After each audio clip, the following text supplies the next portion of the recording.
What if I told you there's a battle in the Bible that almost no one talks about? It wasn't fought with swords or chariots, and it wasn't over a kingdom or a soul. It was over a body, a dead man's body. And not just any man, Moses.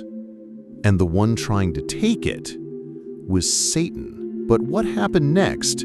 God sent one of his most powerful angels, and what that angel did will shock you. This story is buried in the Bible, hidden in just one sentence, yet it reveals something that could flip your view of spiritual warfare, purpose, and protection after death. This is the shocking truth about what God's angel did when Satan tried to take Moses' body. And trust me, you won't hear this in most churches. Here's the crazy part. This story, the spiritual showdown, is never told in Sunday school. It's not in animated Bible cartoons. It's not in your pastor's weekly sermon notes, even though it contains a direct confrontation between Satan and a heavenly warrior over a prophet chosen by God himself. And the battle takes place after Moses died.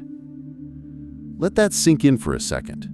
The devil showed up after Moses was already dead. He didn't argue over the law Moses gave. He didn't fight him in the wilderness. He showed up when Moses was buried to claim what wasn't his. Honestly, can you imagine that? Most of us assume the spiritual battle ends when we die, but apparently Satan doesn't think so. Apparently he thinks there's still something to take. But here's where the story flips.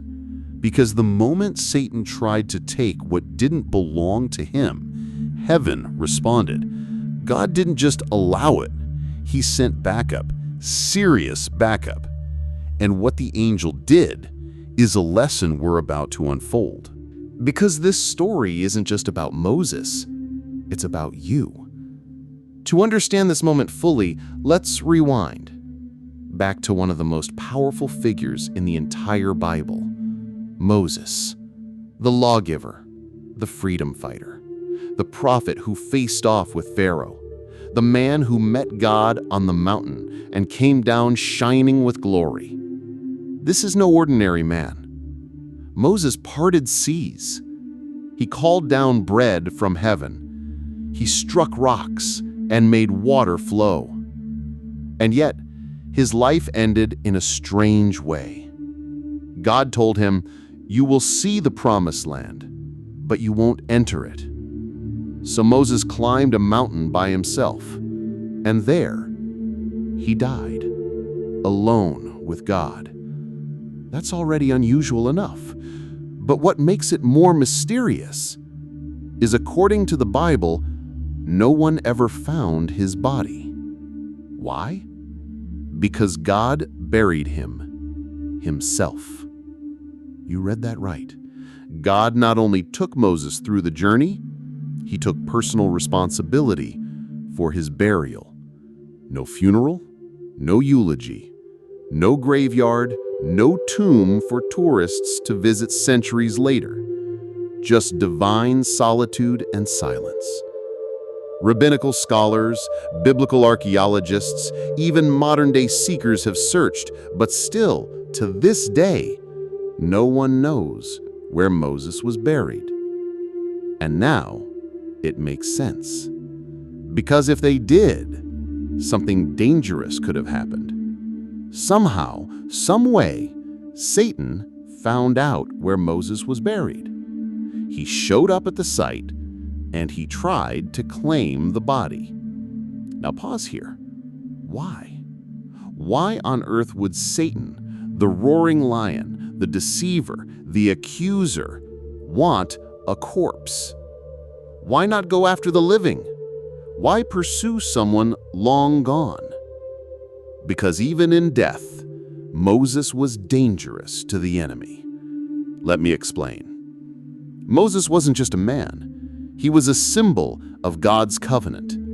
And if anyone had possession of his body, they could use it to control, deceive, or manipulate believers. Imagine this. A group of people claiming to have Moses' bones starts a movement. He's worshipped as a relic. People come to the sacred tomb for healing, miracles, or secrets. A personality cult rises. The true message of God is overshadowed by idolatry, confusion, and lies. Satan wanted that. He wanted to divert the people back into bondage, not physical slavery, but spiritual deception. He's done it before. He'll do it again. And using Moses' body would be the perfect weapon. But that's just one possibility. There's another, deeper reason. What if it wasn't just about deception? What if it was about accusation? Remember, Satan is called the accuser. And Moses, as mighty as he wasn't perfect. He murdered a man in Egypt. He got angry. He doubted. He disobeyed God's direct command at Meribah, which is why he wasn't allowed into the Promised Land. So maybe Satan showed up to Moses' burial site not just to take the body, but to argue that Moses didn't deserve a divine burial. Think about that. A courtroom scene in the unseen realm. Satan says, he failed, he disobeyed, he sinned. This man belongs to me now. He wanted legal ownership. He had a case. He had evidence. But one thing stood in the way. God had already declared Moses his chosen servant. So rather than letting Satan win by default, heaven sends in a helper. When God sent help, he didn't just pick any angel. He chose a commander, a fighter, one who doesn't just deliver messages, but leads armies of heaven. And when this angel arrived, he didn't yell, he didn't throw lightning or clash swords. He didn't argue point by point. He didn't say, I'm more powerful than you, get out of here. No, he simply invoked the name of his commander. That's all it took. A divine rebuke from God silenced the enemy. And just like that, the battle was over. No drama, no long dispute, just one declaration, and Satan backed off. This shows us something powerful. In the face of accusation, we don't need to defend ourselves. We only need God's covering. Because if even the highest angel refused to act in his own name, how much more should we stay under divine authority? Let me bring this closer to home. Maybe you're watching this and thinking, okay, cool story, but what does this have to do with me? Everything. Maybe you feel like Moses. You've made mistakes. You feel buried, not just in sorrow or loneliness, but in shame. You might feel like the best part of your story is over. Your influence is gone. Your purpose has been canceled because of what happened yesterday. Let me tell you the same truth Satan didn't want revealed on that mountain. Your story isn't over. After Moses died, the world thought he was gone forever, but God knew better. Years later, Moses would rise again and stand beside Jesus on a mountaintop, fully alive, clothed in glory. He had a purpose beyond the grave, and you do too. Don't let the enemy tell you your failure is final. Don't let your past disqualify your presence. God guards more than your future. He also guards your legacy. Now here's the twist that shocks most people.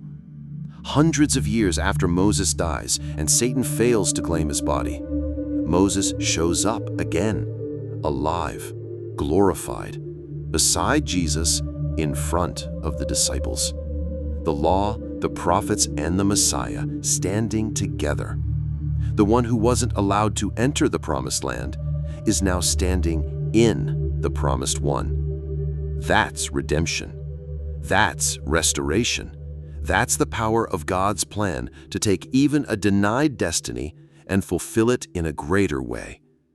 Satan was trying to stop that moment before it could ever happen. He failed. And he still fails every time God protects what the enemy tries to corrupt. So what does this mean for you?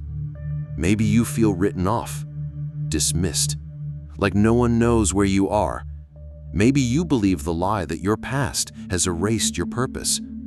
But God hasn't forgotten. Just like he buried Moses privately, just like he sent an angel when the enemy tried to interfere, he's doing the same in your story.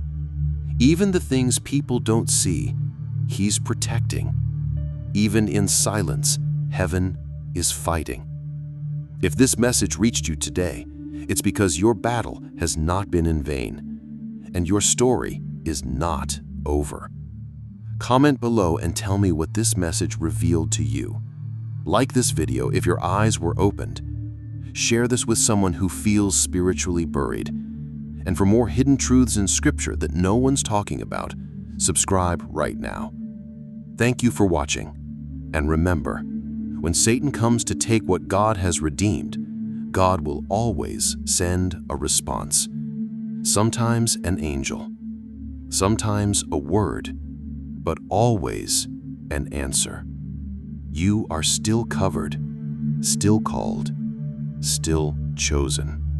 Don't ever forget it.